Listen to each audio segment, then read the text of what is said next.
السلام علیکم، میرا نام محمد ابوبکر صدیق ہے۔ آج جو مجھے موضوع دیا گیا ہے اس کا عنوان بدعنوانی ہے۔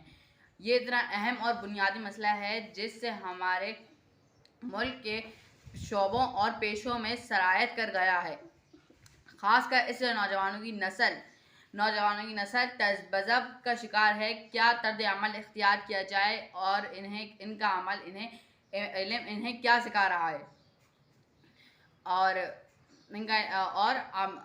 عملاً کیا ہو رہا ہے۔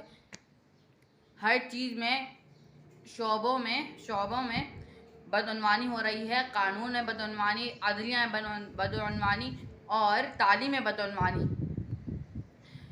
آج جو میں اس موضوع کو شعبے کو لیتا ہوں جس سے طالب علم کو براہ راست اور پہلے نمبر پر واسطہ پڑتا ہے، یعنی شعبہ تعلیم۔ میرے موضوع کا نام بدعنوانی طالب علموں کی نظر میں۔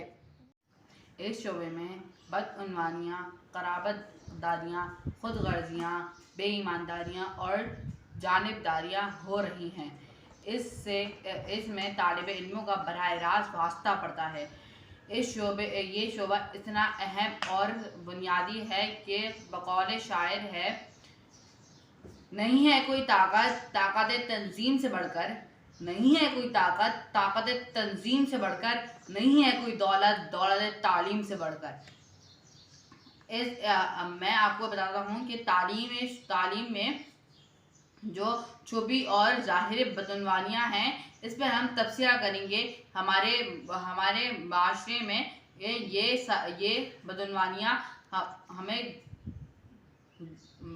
گن کی طرح اندر سے کھوکھلا کیے جا رہی ہیں۔ اس طرح ہمارا